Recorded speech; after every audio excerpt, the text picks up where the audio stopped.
அதிமுக கூட்டணிக்கு வரும் கட்சிகளை ரத்தின கம்பளம் விரித்து வரவேற்போம் என இடதுசாரிகள் மற்றும் விடுதலை சிறுத்தைகள் கட்சிகளுக்கு அக்கட்சியின் பொதுச் செயலாளர் எடப்பாடி பழனிசாமி சூசகமாக அழைப்பு விடுத்துள்ளார். ஆனால் இந்த அழைப்பை விடுதலை சிறுத்தைகள் கட்சி தலைவர் தொல் திருமாவளவன் நிராகரித்துள்ளார். விழுப்புரத்தில் அங்க கம்யூனிஸ்ட் கட்சியுடைய மாநாடு அனுமதி கொடுக்க மாட்டேங்கிறார். விடுதலை சிறுத்தை கட்சி திருச்சியில் ஒரு மாநாடு அனுமதி கொடுக்க மறுக்கிறாங்க.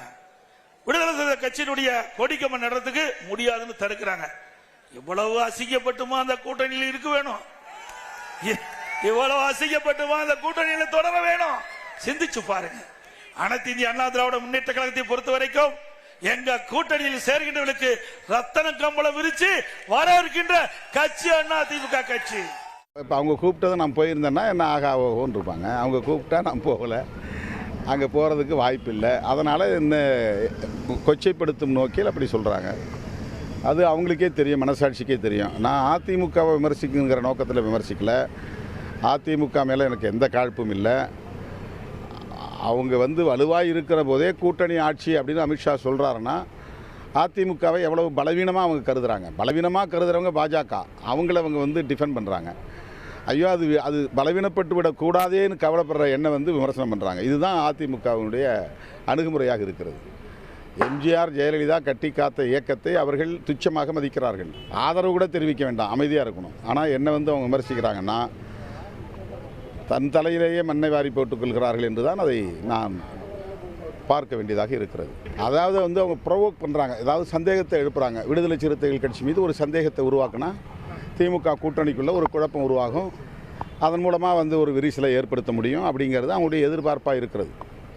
எனக்கு நீ 4 சீட்டுக்கு போகிற 6 சீட்டுக்கு போகிற இது போதுமா உனக்கு அப்படின்னு இன்றைக்கி திடீர் கரிசனம் பல பேருக்கு வந்திருக்கிறது. இந்த கட்சி வளரவே கூடாதுன்னு நினைக்கிறவங்க பூரா ஏன் இன்றைக்கி நீங்கள் 4 சீட்டு வாங்குறீங்க 6 சீட்டு வாங்குறீங்கன்னு பேசுகிறாங்க. அவங்களுடைய நோக்கம் என்னென்னா எங்களுடைய வளர்ச்சி அல்ல, எங்களுடைய நலன் அல்ல.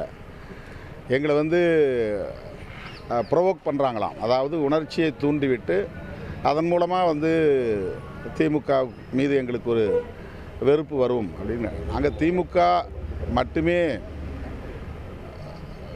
பாதுகாப்பு அரண் அப்படிங்கிற அடிப்படையில் பேசலை. மதசார்பற்ற முற்போக்கு கூட்டணி, திமுக தலைமையில் இருக்கிற கூட்டணி, விடுதலை சிறுத்தைகளும் சேர்ந்து உருவாக்கிய கூட்டணி, இவையெல்லாம் சேர்ந்து தான் பாதுகாப்பு அரண் அப்படின்னு நான் சொல்கிறேன். பாஜக என்கிற மதவாத சக்திகளை எதிர்கொள்வதற்கு மதசார்பற்ற முற்போக்கு கூட்டணி ஒரு பாதுகாப்பு அரண். அந்த மதசார்பற்ற முற்போக்கு கூட்டணியை உருவாக்கியதில் அல்லது அதை பாதுகாப்பதில் அதில் இடம்பெற்றுள்ள ஒவ்வொரு கட்சிக்கும் பங்கு உண்டு. அது விடுதலை சிறுத்தைகள் கட்சிக்கும் பங்கு உண்டு. அந்த அடிப்படையில் தான் நாங்கள் இந்த கருத்தை பேசுகிறோம். ஆனால் இவர்கள் திமுகவுக்காகத்தான் இவ்வளவும் பேசுகிறேன் என்பதைப் போல அதை திரித்து பேசுகிறார்கள். உடனுக்குடன் செய்திகளை தெரிந்து கொள்ள சன் நியூஸ் பெல் ஐகானை கிளிக் பண்ணுங்க.